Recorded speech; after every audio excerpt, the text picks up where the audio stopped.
Jaya Radha Madhava Jaya Kunja Bihari.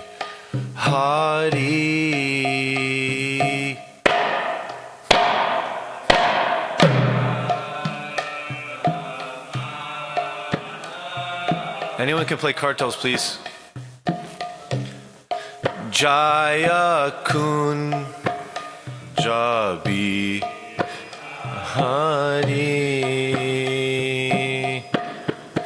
Jaya Gopi Janavalabha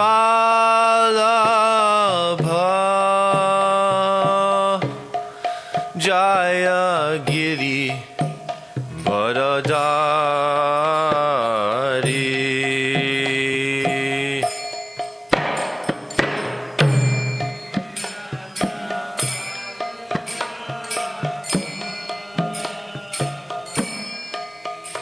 Jaya Giri Varadari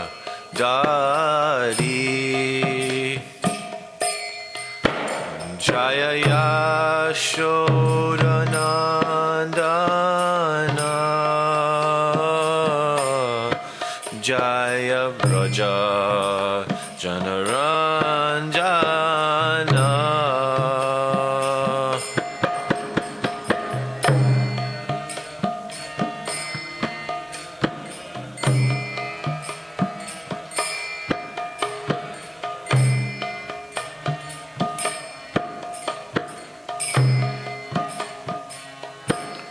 Jaya Yamuna Tiravanachari Jaya Kunja Bihari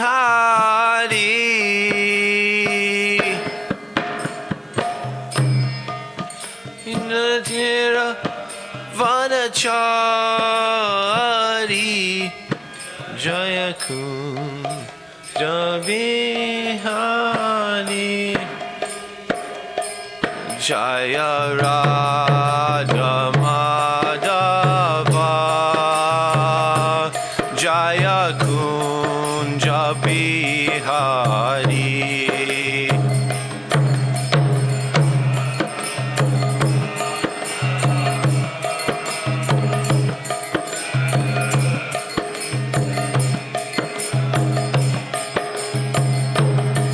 Jaya Radha Madhava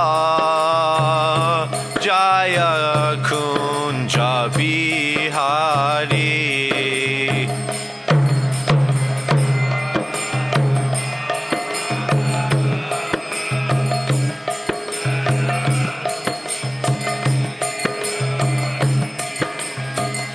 Hare Krishna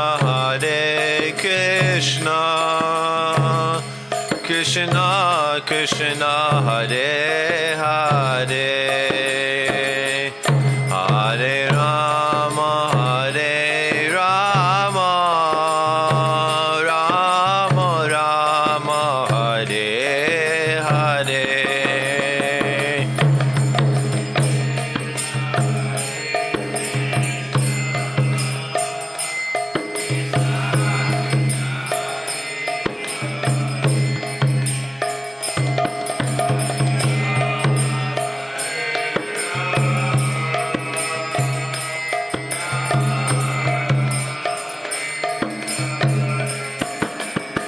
Hare Krishna Krishna Krishna Hare Hare Hare Rama Rama Rama Hare Hare.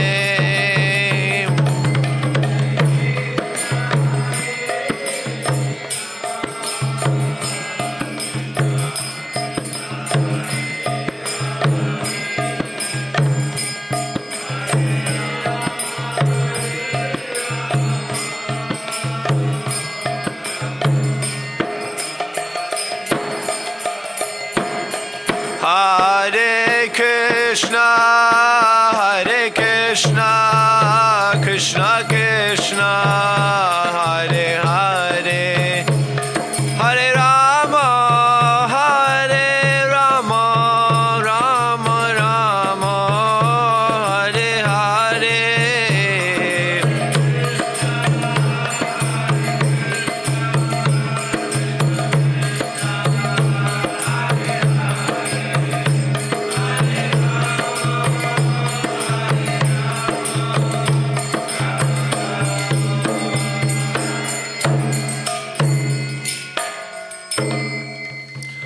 Jai Vishnu Paramahamsa Padaraka Charger Sukta Shastri Shrimad His Divine Grace It's Bhaktivedanta Swami Srila Prabhupada Ki Ananta Koti Vaishnava Vrinda Ki Gaur Premanandi Om Namo Bhagavate Vasudevaya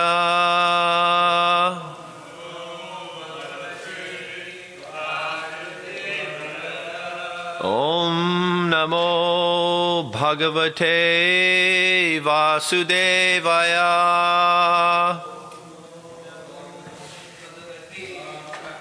Thank you. Om Namo Bhagavate Vasudevaya.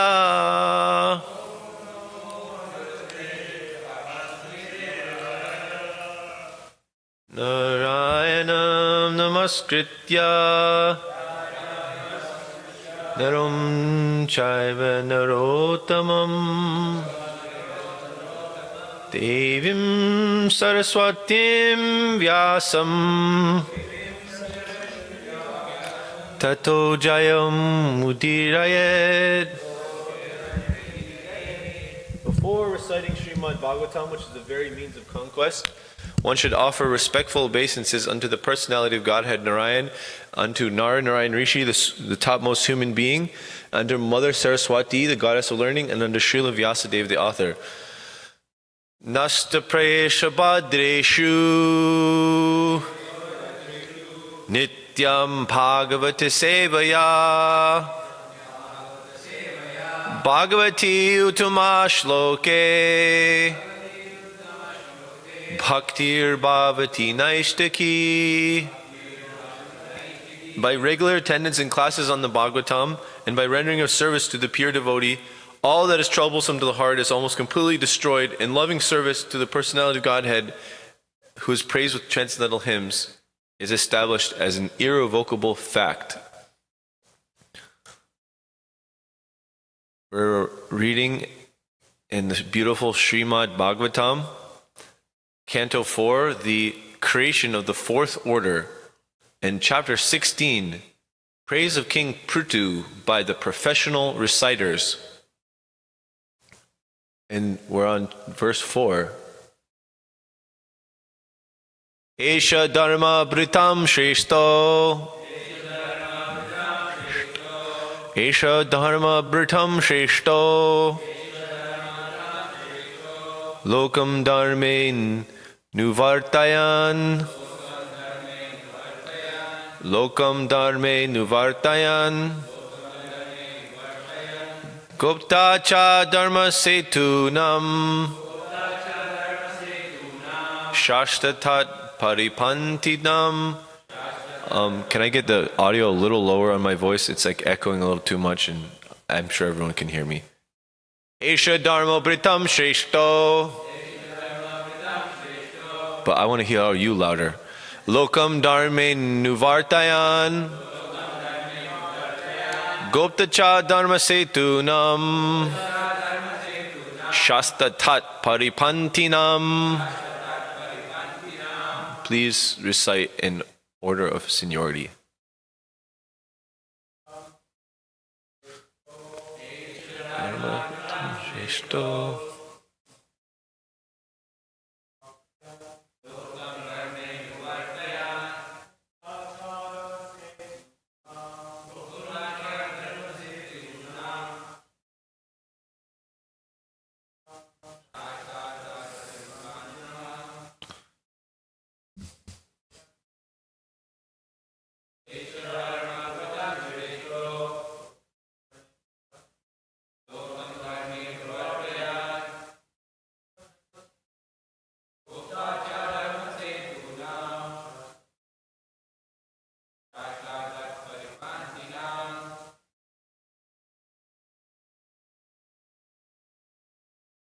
We got a lot of people. Could I? Okay, he's passing it.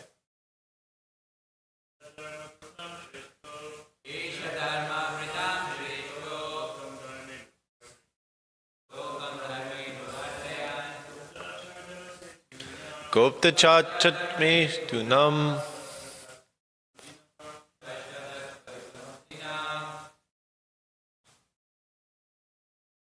Y'all? Esha dharma britam shreshto lokam dharme nuvartayan gopta cha dharma setunam shasta tat paripantinam Esha dharma britam shreshto lokam dharme nuvartayan Gopta cha dharma setunam. That's the cha. Vaishnavis. Maybe there's some listening online.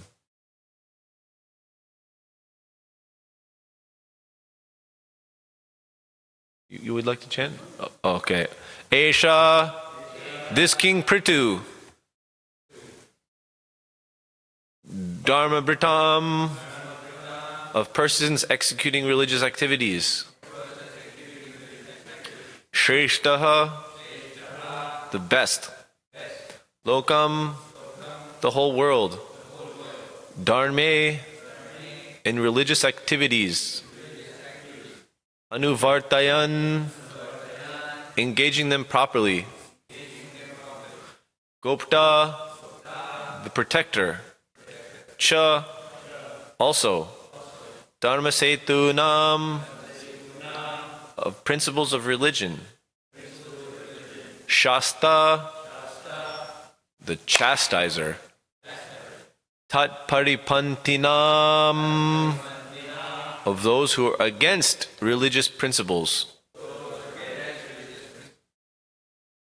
Translation: this king, Maharaj Prithu, is the best amongst those who are following religious principles.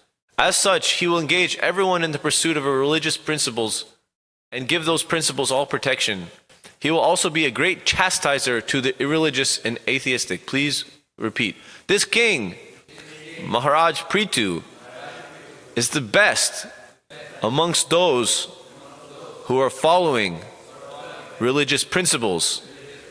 As such, he will engage everyone in the pursuit of religious principles and give those principles all protection. He will also be a great chastiser to the irreligious and atheistic. Purport by His Divine Grace A.C. Bhaktivedanta Swami Srila Prabhupada Ki. The duty of the king or the head of government is described very nicely in this verse. It is the duty of the governmental head to see that people strictly follow a religious life. A king should also be strict in chastising the atheists. In other words, an atheistic or godless government should never be supported by a king or governmental chief. This is the test of good government. In the name of secular government, the king or governmental head remains neutral and allows people to engage in all sorts of irreligious activities. In such a state, people cannot be happy, despite all economic development. However, in this age of Kali, there are no pious kings. Instead, rogues and thieves are elected to head the government. But how can the people be happy without religion and God consciousness? The rogues exact taxes from the citizens for their own sense enjoyment, and in the future, people will be so much harassed that, according to Bhagavatam, they will flee from their homes and country and take shelter in the forest. However, Kali Yuga, democratic government can be captured by Krishna conscious people. If this can be done, the general populace can be made very happy.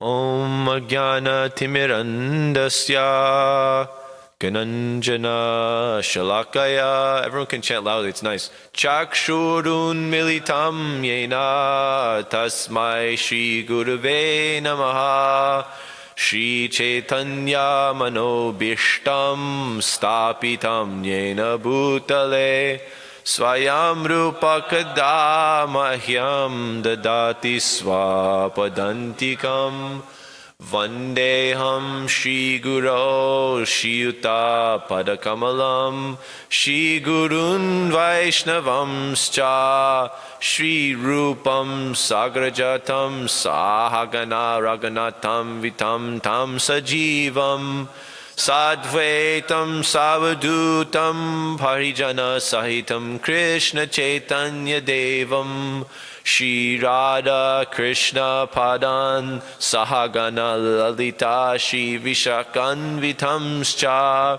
He Krishna Karuna Sindhu Dina Bandhu Jagatpate Gopisha Gopi Kanta Radha Kanta Namostute Tapta Kanchana Gaurangi Radhe Vrindavaneshwari Vishabhanu Sute Devi Pranamami Hari Priye Jai Shri Krishna Chaitanya Prabhu Nityananda Shri Advaita Gadadhar Shivasadi Gaura Bhakta Vrinda Hare Krishna Krishna Krishna Hare Hare Hare Rama Rama Rama Hare Hare Vanchakalpa Tarubhyascha Kripa Sindhu Bhyevacha Patitanam Pavanebhyo Vaishnavebhyo Namo Namaha Mukam Karoti Vachalam Pangum Lungayate Girim Yatkripatamaham Vande Shri Gurum Dinatarinam Paramananda Madhavam Shri Chaitanya Ishwaram Hari Om Tat Sat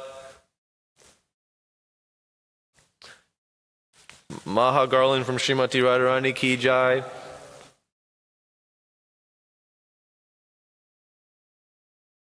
Esha Dharma Britam Shresto Lokam Dharmen Nuvartayan Gopta Cha Dharma Setunam Shasta Tat Paripantinam. This king, Maharaj Prithu, is the best amongst those who are following religious principles. As such, he will engage everyone in the pursuit of religious principles and give those principles all protection.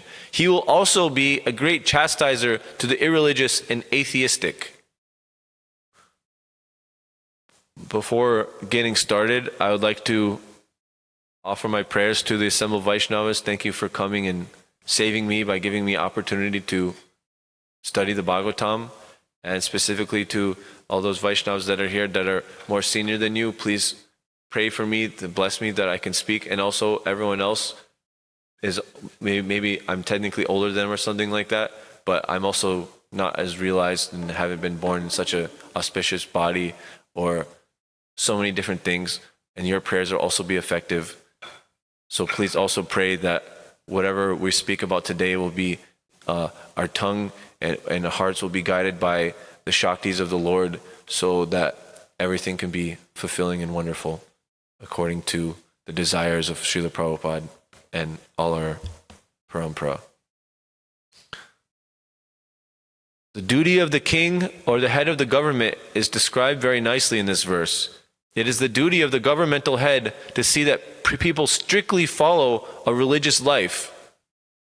A king should also be strict in chastising the atheists.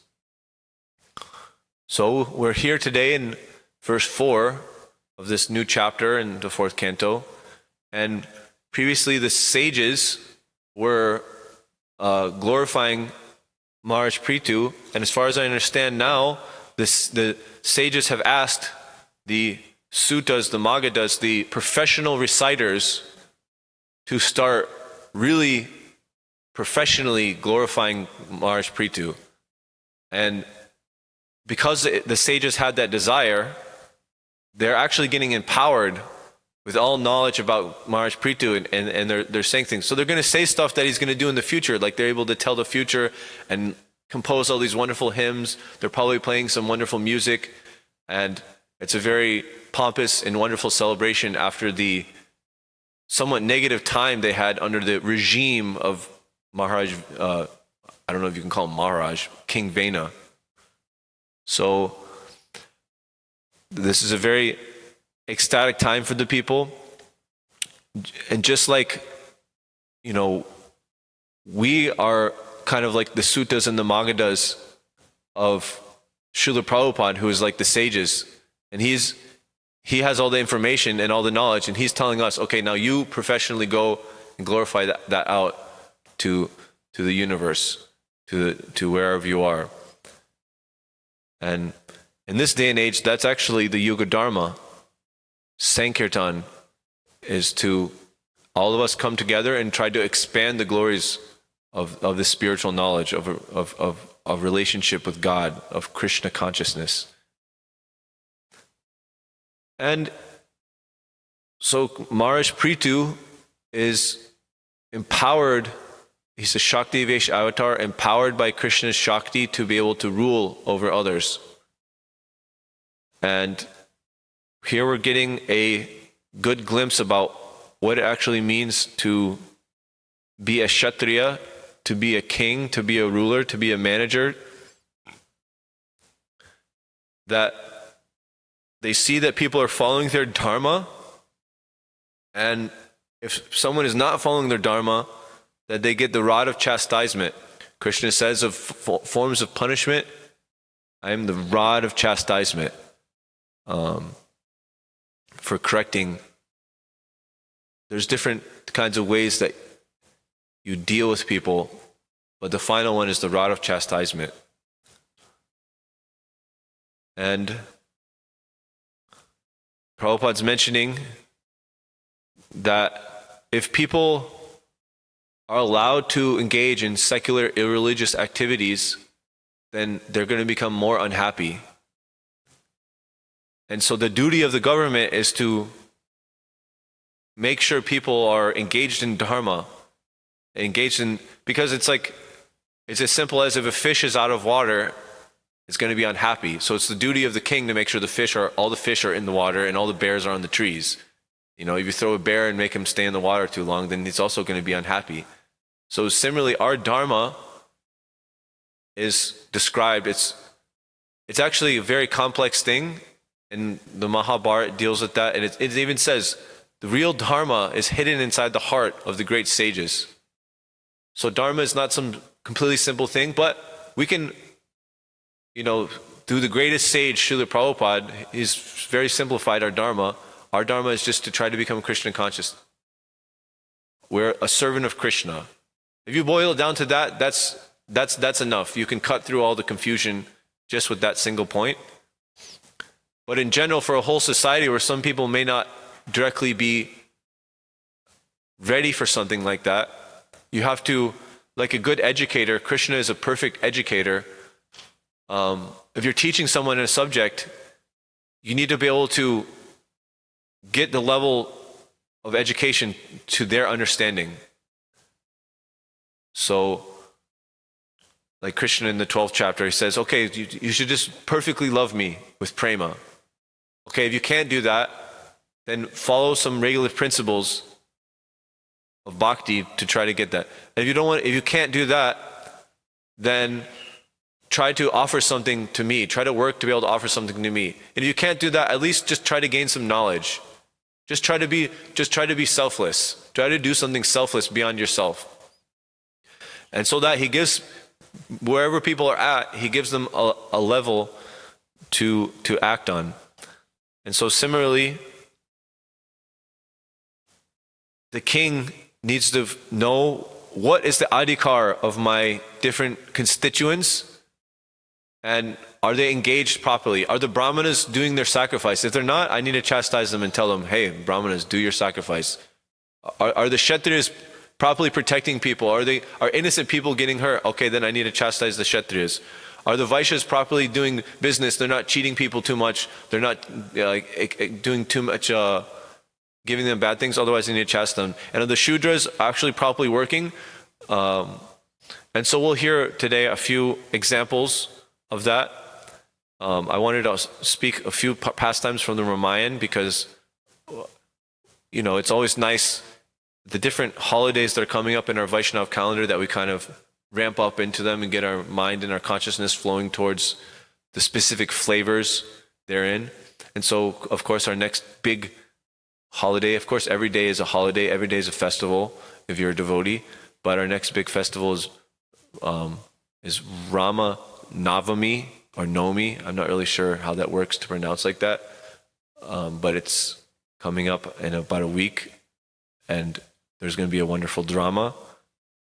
And Yudhisthira Maharaj says in the Mahabharata, Dharma destroys one who destroys it, and Dharma protects one who protects it. So if you protect Dharma, Dharma will protect you. And if you neglect Dharma, Dharma will neglect you. So the point of the king is to make sure everyone is upholding Dharma. Therefore, the king and everyone else in the king's kingdom will be protected by Dharma.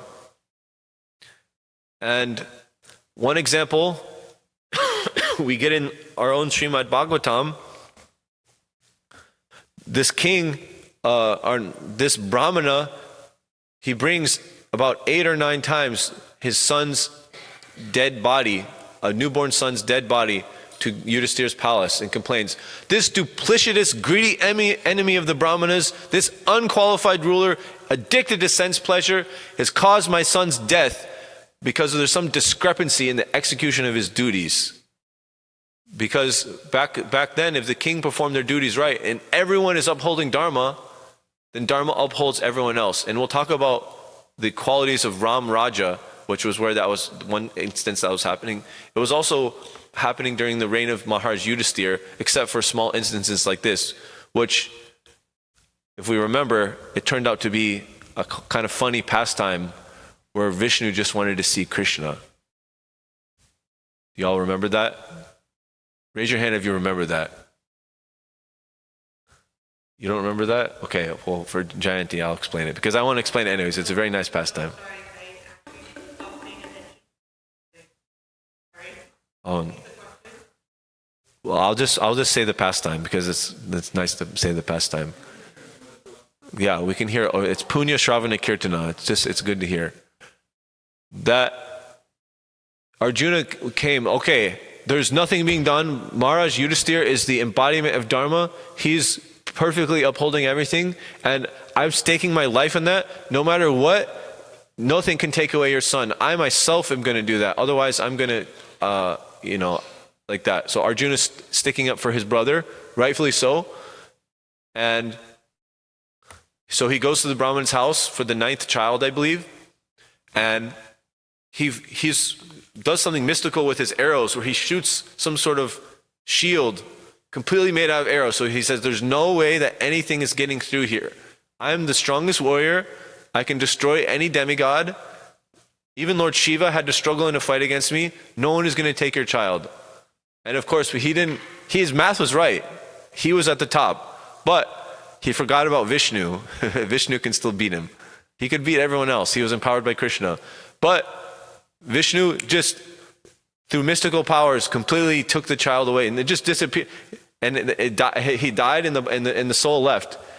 And the Brahmana was like, what the heck? And Arjuna was also like, okay, that's it. I'm going to go and drown myself in the Ganga or jump into the fire.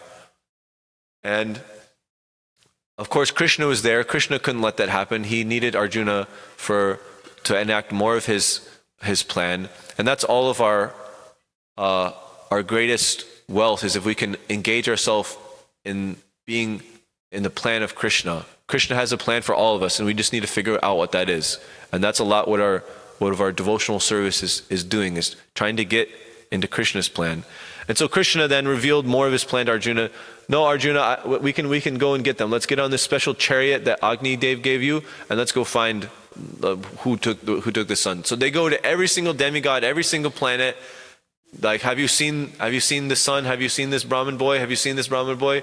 And no one knows what happened. And then Krishna's like, well, there is somewhere we haven't gone. And they finally go to the edge of the universe where Lord Vishnu is residing. And it was actually all just a big, Lord Vishnu said, oh, I'm sorry. I just wanted to see Krishna. I heard he was so beautiful that I just want to see Krishna. And this can show us like the mood of Lord Chaitanya. Krishna is so wonderful and so attractive that even his own expansions himself wants to see him and wants to experience him. And so that's the beauty of Krishna consciousness. And so Dharma will protect those who protect it. Another similar situation, I guess we can speak about Rama Raja. When Dharma is protected, there's no lamenting widows or their husbands dying early. There's no fear that wild animals will come kill you, that COVID will come kill you, that people will have untimely deaths. There's no fear from thieves and rogues waylaying you on your trip to your next vacation, because back then they had to travel by the roads, or the businessman, they could get extremely wealthy doing business in a far-off land and then safely travel back to their home without worrying. There's no young sons performing the obituaries writing the obituaries for their fathers. There's also no fathers writing the obituaries for their sons. Everyone is happy. Everyone's just focused on the Supreme Lord, Lord Ram. And all the different varnas and ashrams are satisfied fully, performing their duties. Imagine if you perform your duties and you're fully satisfied. Like I just said, okay, your duties today is to sweep this, to serve out the prasadam, and to read for an hour. And you did that and you felt complete satisfaction. I mean, in general, in Krishna consciousness, if we perform our duties, we can get that complete satisfaction.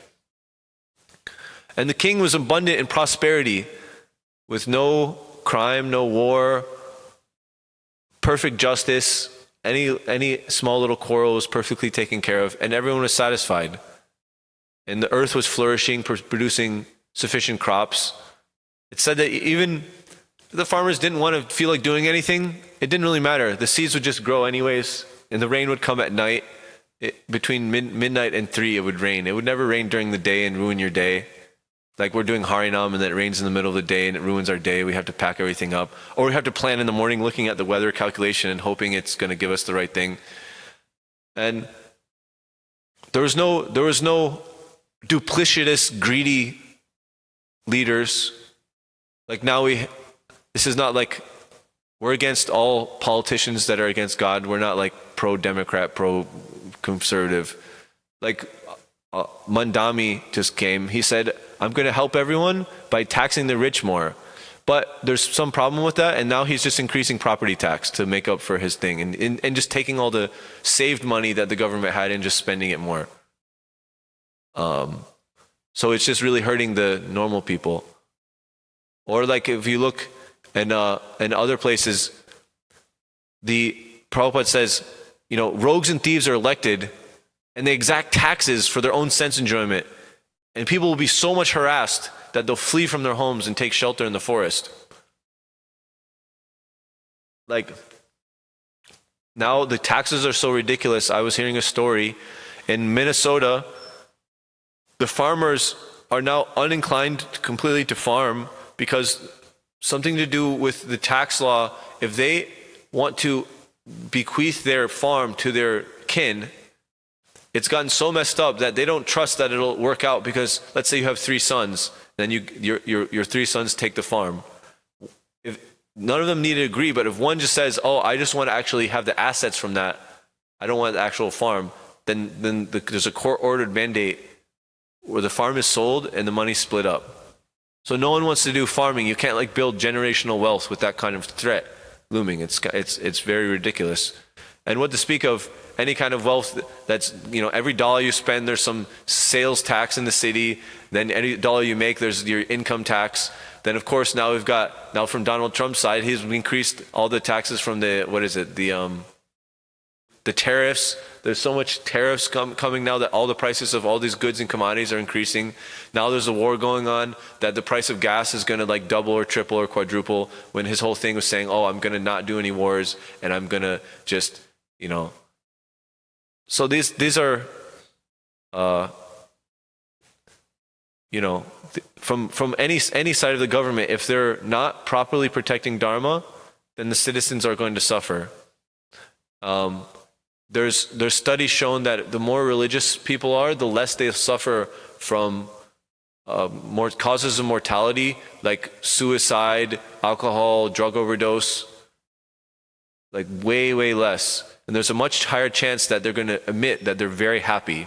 Because when you're following your dharma, when you're a fish in the water, you don't want to kill yourself. If you're a fish in a tree thinking that you're supposed to be a fish climbing a tree, then of course you're going to want to kill yourself, because your reality and your desire are completely mismatched. So you're never going to be able to be satisfied. You're never going to be able to be peaceful. And Krishna says in the Gita, without peace, how can there be happiness? And so those who protect Dharma are protected by Dharma. Those who destroy Dharma are destroyed by Dharma. In the Ramayana, there's a section where a grieving Brahmana, just like in the Bhagavatam bringing it to Yudhisthira Maharaj, a grieving Brahmana brings his dead son. And because Dharma is so protected, any dharmasya glani, any small little discrepancy is easily perceivable by those who knows what's going on. So the Brahmana knows what's going on. He knows how the things work. He said, my son died, therefore you must have been doing something wrong. And immediately pushes it onto Lord Ram. There's some fault in Dharma in your kingdom, otherwise there would not be such an untimely death. And then the Dharma, he threatened, I'm going to fast until death, which will make you guilty of killing a Brahmin, unless you bring back my son. So then Ram asked Narad, and they're in Treta Yuga. So what's the Yuga Dharma for Treta Yuga? Yeah, yagyas. And previously it was tapasya, and then in Dwapara Yuga it becomes leadership. And then, do we all remember what the Yuga Dharma is in this age? Yeah, exactly. And so in this age where only Brahmanas are really capable to, and I'm saying in the age of Lord Ram, to do this tapasya, there was actually a Shudra which was violating his Shudra Dharma. And so then Narad Muni tells Ram that that's what's happening. That's where the negative energy that killed this Brahman's boy came from. So then Ram finds this Shudra, Shambhuka. Shambhuka admits, yes, I'm a Shudra, and I'm performing, he's like hanging upside down. I'm performing this to be able to go and attain the heavenly planets. And after admitting that he's doing this, Lord Ram immediately cuts off his head, and immediately the Brahman's boy is revived. And of course, all the demigods are happy at Lord Ram for protecting Dharma. Of course, in the previous ages, the difference between the Varnas and the ashrams were very strictly kept by the kings, and they were all very productive. Now in Kali Yuga, there's not really any Varnas, there's not really any ashrams. It's everyone's pretty much a Shudra, and whereas if you see how the Brahmachari and Vanaprastha and Sannyas ashram are described in Bhagavatam, it's very much lessened and different today. I mean, we have our versions of that, and there's the whole philosophical discussion of that in this day and age. We're not going to get into it today, but how strict they were in the past is much less. So it may seem very intense that Lord Ram did what he did, but if we allow people with the wrong consciousness to get too much power, then terrible things can happen. There's a similar story in Mahabharata which relates this, like Ekalavya. He's not really a Kshatriya, he's not qualified as Kshatriya, he's a Shudra, but he still wants to get the powers of a Kshatriya, so he trains with Duryodhana, and Duryodhana knows this, so he says, no, you cannot become a Kshatriya, you cannot learn the sacred art of fighting and all these secret arts of how to shoot your arrow so powerfully. So what does he do? He disobeys his guru's order and does the training anyways and gets power. And of course, Dronacharya fixes that with the ingenious thing. Okay, I'm your guru, give me Guru Dakshin, your arrow fingers, so you can't pull the bow. And that stops Ekalavya, who is unqualified, from trying to actually become, he would have been maybe more powerful than Arjuna. And some people say, oh, this is like a great story of like Guru Bhakti, that you just love your Guru so much, and that Ekalavya loved Dronacharya so much he made a murti of him and worshipped him every day, and through that he actually got the power. But no, this is, Bhakti Siddhanta Saraswati Thakur disagrees. This is a story of complete false Guru Bhakti. People pretending that they have Guru Bhakti, but and really they're just committing the most atrocious thing. The Guru told him to do something, he explicitly does something different in the name of Guru Bhakti. And we see this all over, and we should try to avoid it. We should try to just simply do what the Guru is asking of us, especially when it's like some sort of direct order, rather than not. And like Bhakti Siddhanta Saraswati Thakur asked the Gaudiya Math, make the GBC, and they didn't, and then that was a problem. So Prabhupada said, okay, the GBC is the managerial authority. And so now ISKCON is still relatively together. And so there's another story about Ram upholding Dharma in the Ramayana. Who has heard the story about the dog in the court? Okay, good. So it's something new. Wake you guys up, because a lot of people are sleeping and sleepy-eyed. And have you heard the story of the Rama and the dog in the court, Sachinanda Priya? Dog in the court. Okay, you've heard it. Okay. Well, there was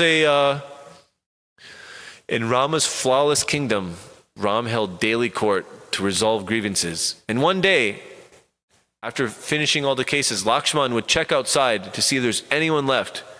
And he didn't see anyone, but he looked down and he saw there was a grievously wounded dog that was whining and seeking entry. And so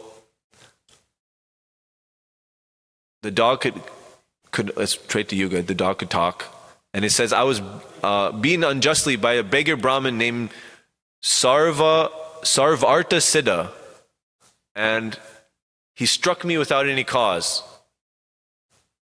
And so then they found the Brahmin and brought him to the court and admitted that he had gotten too angry, upset at something, and hit the dog.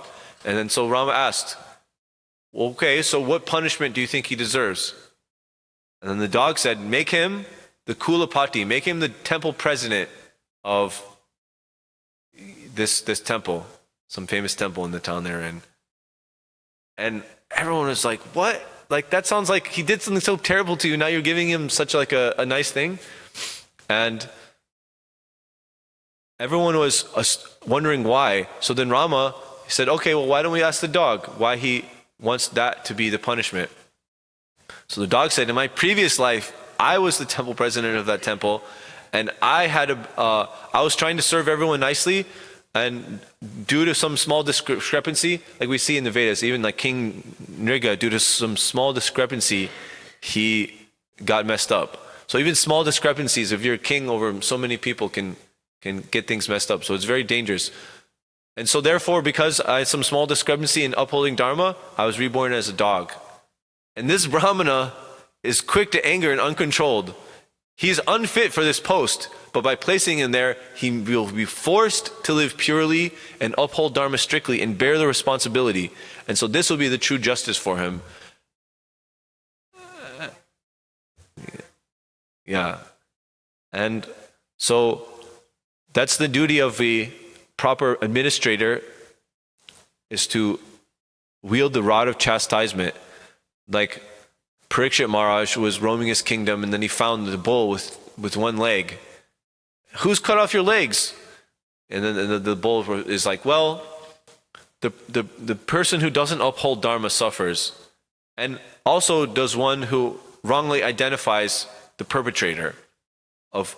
So I didn't, no one actually cut my legs off. It's just because there's too much greed, lust, and violence. So now I'm only on one leg. When the person who did it was standing right there. And so, of course, Parikshit Maharaj threatens to kill Kali personified.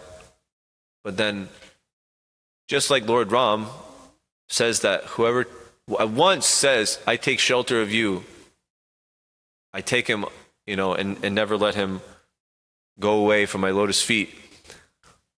Parikshit Maharaj was similar, or Kali personified, took shelter and said, well, I need somewhere to go. I'm sorry for doing this, and I take shelter at you. So Parikshit Maharaj said, okay, you can go somewhere where there's gambling, you can go somewhere where there's illicit sex, you can go somewhere where there's intoxication, and you can go somewhere where there's butchers and meat eating. And he's like, but Parikshit Maharaj, there's nowhere on the planet that's like that. And then he's like, okay, fine, you can go also where there's excessive accumulation of gold. And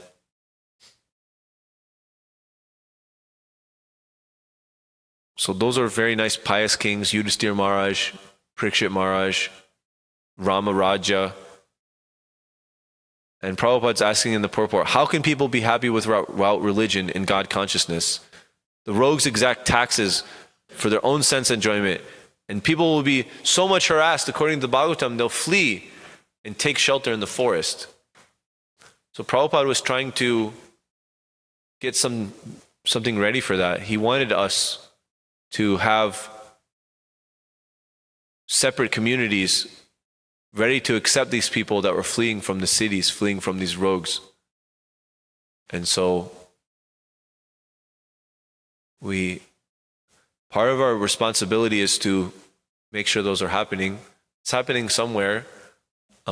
Here in the city, our main responsibility is to educate people, help them, and help ourselves cultivate religion, help cultivate God consciousness. And that's the whole purpose of this center. The main point of having a center in the city, normally if you become religious, if you become pious, if you become saintly, if you practice Dharma, you don't want to be in the city. You'll naturally develop the quality of being adverse to living in the city, because you'll naturally want to live somewhere in the mode of goodness, which is like some simple place in the forest. Prabhupada said when he went to Mayapur, he said, for us, this thatched hut is enough. But we're not doing this movement just for us. We're doing it for everyone. That's why we build this gigantic temple. That's why we're building all these things. That's why in New York we have this temple. That's why we're all of us trying to cultivate this mode of goodness. Krishna says one of the aspects of knowledge is when you're cultivating that, you don't want to live in the city. But that's why we're all living in the city. Because the purpose, there's a higher purpose behind just our own feeling good somewhere nice and simple. There's a higher purpose behind that. We're not really in the line of bhajan and nandis that we can just go live in some small bhajan kutir that's just one room with a chair where you sit and you chant your 192 rounds of japa every single day and have a couple hours to eat and bathe and sleep for a couple hours. No, hardly anyone's qualified to be bhajan and nandi. But Prabhupada made a certain path, the Gosti and Nandi path, that we can chant 16 rounds, and Krishna, seeing us, he said, Priya Kritama, there's no one more pleasing to me than one who's explaining this science to others. So the preacher is actually empowered by Krishna, that their 16 rounds becomes just as powerful as someone else's, of the proper bhajan and nandi's 192 rounds.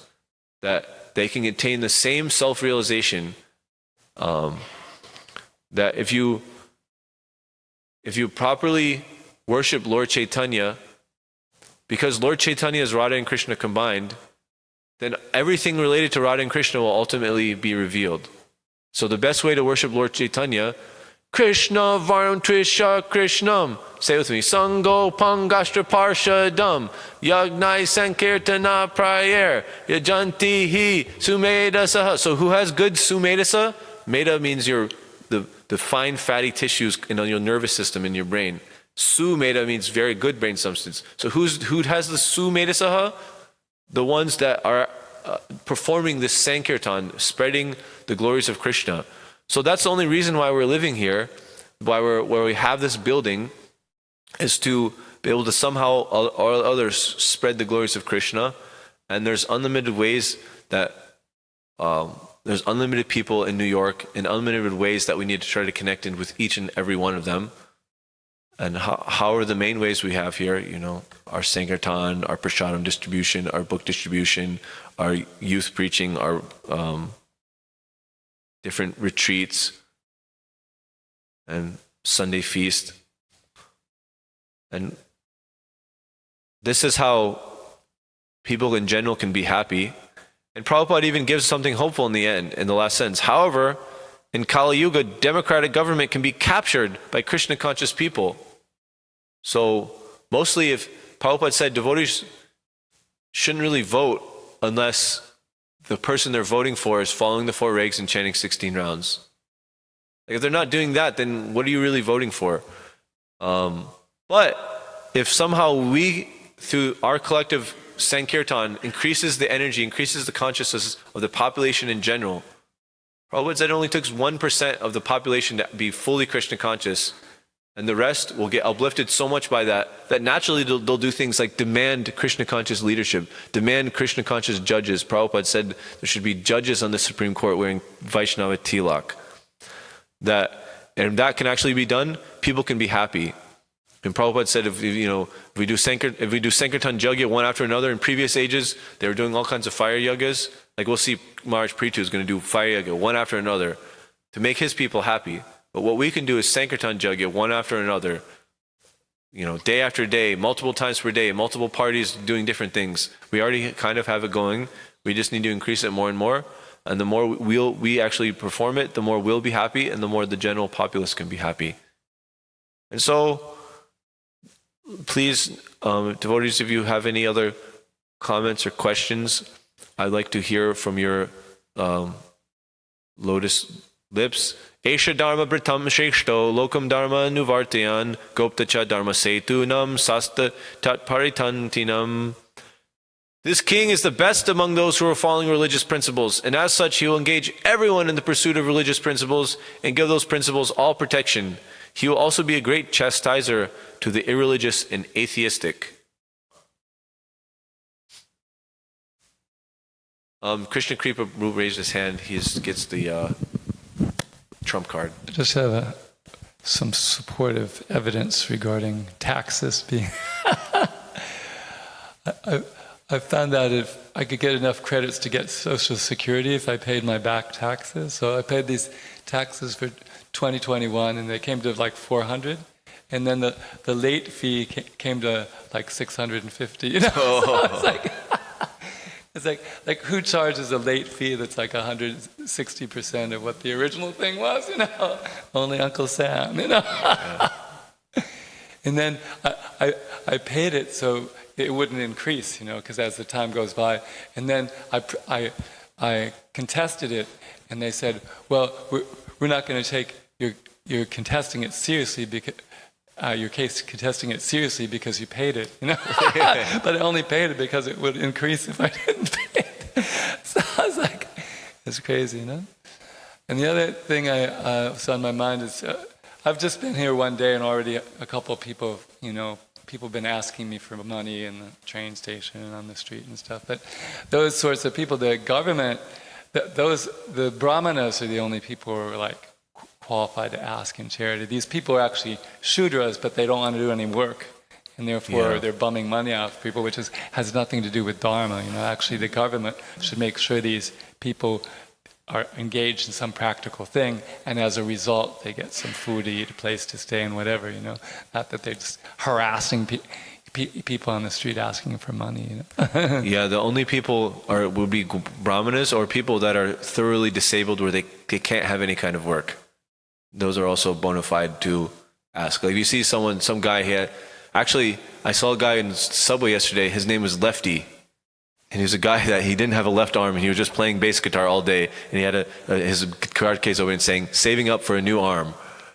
And so, like someone like that, or someone like the guy, like he completely has he got burned in some terrible chemical accident. He has stubs for arms and has no face. Like he can't really work for the rest of his life. So, all right, you can sit in somewhere and just ask people for money, and that's how you sustain yourself. But for someone who has 4, working limbs, and and generally good health, there's no excuse for just trying to be a bum and banging off people. That's just adharma. That's going to be bad for them. It's going to be bad for the society. And so, yeah, if we were advisors to the government, that's what we would tell them, that don't let this happen. And if you do, then it's 1/6 of the bad things that happen because of it will go into your soul.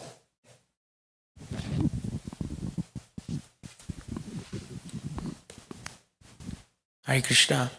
In support of not being interested in going to, actually, we're interested. You were saying that if we became Krishna conscious, we'd actually be interested in going to like peaceful places and stuff like that.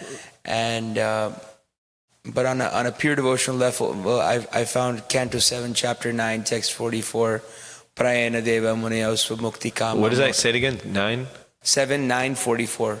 Maunam charanti vijanena parartha nishtha naitan vihaya kripanan vimumuksha eko nanyam asya sharanam brahmato nupashye.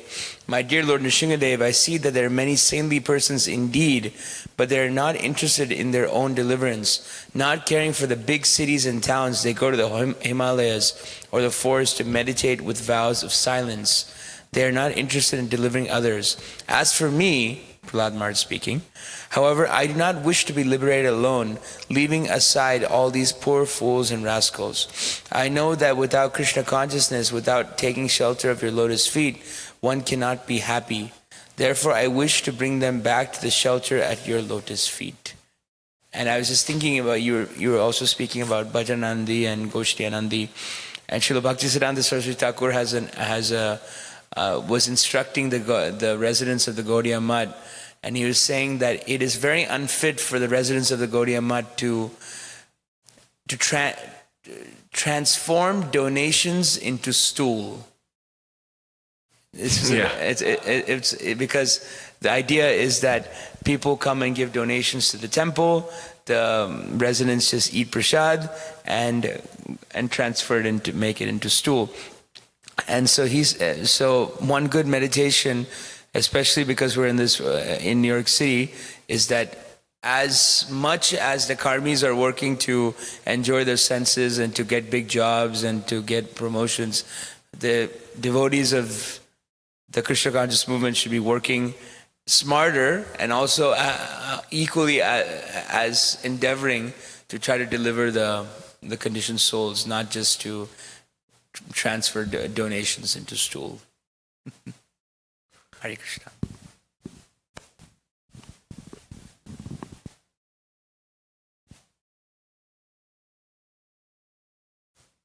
Yeah, it's like there's the lower truth and the higher truth. The lower truth is that you'll be attracted more to those things, but then the higher truth, like that's mode of goodness.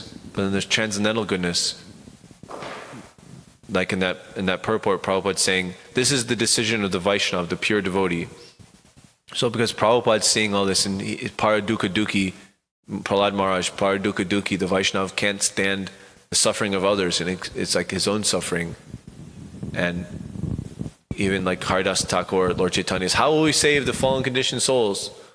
And Haridas Thakur says, don't worry, my Lord, like this is how you do it. And Prabhupada is in there so saying, so the devotees want to relieve the Lord of his anxiety for the fallen conditioned souls. We want to relieve Prahlad Maharaj of his anxiety for the fallen conditioned souls.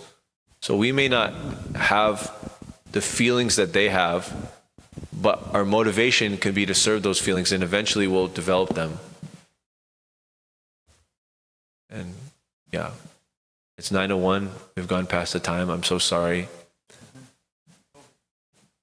Vancha kalpa turubhischa kripa sindhubhyevacha patitanam pavanebhyo vaishnavebhyo namaha. Grantaraj Srimad Bhagavatam ki jai, Srila Prabhupada ki jai, Radha Govinda Dev ki jai, Gaurnitai ki jai, Giriraj Maharaj ki jai, Gaur Premanandi. What is that verse in Gita that